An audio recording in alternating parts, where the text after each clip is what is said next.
জায়ানন্দিনী টেলিবাংলা থেকে আমি আছি সবরা জাহান জেরিন। আমাদের নিয়মিত অনুষ্ঠান গল্প পাঠ নিয়ে। আজকে গল্প পাঠে বনফুলেরই গল্প পড়ব। চলুন গল্পটি শুরু করি। গল্পটির নাম হচ্ছে খুড়ো। খুড়োর জন্য চিন্তিত হইয়াছিলাম। খুড়োর সহিত আমাদের রক্তের সম্পর্ক নয়, কিন্তু খুড়োর মতো আপনার লোকও আমাদের বড় বেশি ছিল না। খুড়োর বয়সে আমাদিগের অপেক্ষা অনেক বড়।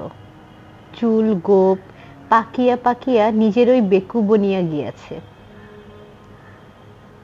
গ্রামের সকলেই খুড়োর অন্তঃপ্রাণ, একটি লোক ছাড়া, তিনি হলেন খুড়িমা। আজ সকালে তিনি ঝাঁটা মারিয়া খুড়োকে বাড়ি হইতে বাহির করিয়া দিয়েছেন। বিপন্ন খুড়ো চণ্ডী মণ্ডপে আসিয়া আশ্রয় লইয়াছেন। মাধব ভয়ে ভয়ে প্রশ্ন করিল, খুড়ো, ব্যাপারটা কি বলতো? খুড়ো কিছুক্ষণ নীরব। একটু পরেই কিন্তু খুড়োর চোখ দুটো হাসিতে উদ্ভাসিত হইয়া উঠিল।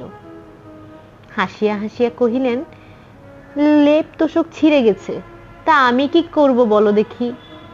পুরনো জিনিস ছিঁড়বে না বুঝি? বেশ তো, নতুন লেপ তোষক করান আবার। পাগল হইয়াছিস তোরা? ওই লেপ তোষক বেশ চলে যাবে এবছর, তাছাড়া টাকাই বা কোথায়? যা যা, তোরা বাড়ি যা, ওসব আমাদের নিত্য লেগে আছে, একটু পরেই মিটে যাবে। বাড়ি যা তোরা। আমরা চলিয়া আসিলাম, বাড়ি গেলাম না। খুড়িমার কাছে গেলাম। খুড়িমা যাহা তাহা অপ্রিয় হইল সত্য। গত 3 বছর যাবৎ তিনি বলিয়া বলিয়া হার মানিয়া গিয়াছেন। লেপ তোষক সম্বন্ধে খুড়োর ঔদাসীন্য ঘুচাইতে পারেন নাই। তোমরাই দেখো না বাচ্চা, এই লেপ গায়ে দেওয়া যায় না? এই তোষকে মানুষ শুতে পারে? সামনেই দুরন্ত শীত, পোড়ার মুখ, নিজেই যে নিমোনিয়া হয়ে মরবে না সে খেয়াল নেই। বললেই একটি মুখ হাসি ফেলে বলবে, ওতেই চলিয়া নাও এই বছরটা।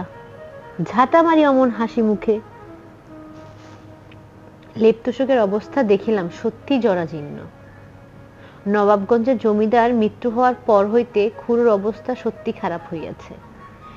নানা সদ্গুণের জন্য নবাবগঞ্জের জমিদার মহাশয় খুড়োকে যথেষ্ট খাতির করিতেন।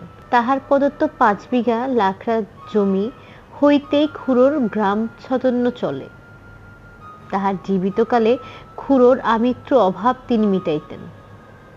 তাহার পুত্র আধুনিক যুবক, এ জাতীয় বাজে খরচ তিনি পছন্দ করেন না। আত্মসম্মানী খুড়োকে নবাবগঞ্জের জমিদার বাড়িতে যাতায়াত বন্ধ করিয়াছেন। খুড়িমা কিন্তু মেয়ে মানুষ, এত শুকনোততে ধার ধারে না। তাহার যুক্তি সহজ, শীত পড়িয়াছে, লেপ তোষক চাই। খুড়িমা নিকট হইতে বাহির হইয়া আসিলাম। সকলে পরামর্শ ঠিক করিয়া ফেলিলাম, খুড়োকে এবার শীতে কষ্ট পাইতে দেওয়া হইবে না। 2 টাকা করিয়া চাঁদা দিলে লেপ তোষক হইয়া যাইবে। চণ্ডী মণ্ডপে ফিরিয়া গিয়ে দেখি খুড়ো পাড়ার একজন ছেলে সহিত মহা উৎসবে গুলি খেলিতেছে। আমাদের দেখিলেন, কিরে, আবার ফিরলি যে তোরা? শুনুন। খুড়ো উঠিয়া আসিলেন। কি? তাহার হাতে 20 টাকা দিয়ে বলিলাম, আপনি আজই শহরে চলে যান, লেপ তোষক তৈরি করিয়া আনুন। টাকা কোথায় পেলি? সে পরে বলবো, এখন 11টায় বাস ছাড়বে, ওতেই চলে যান আপনি।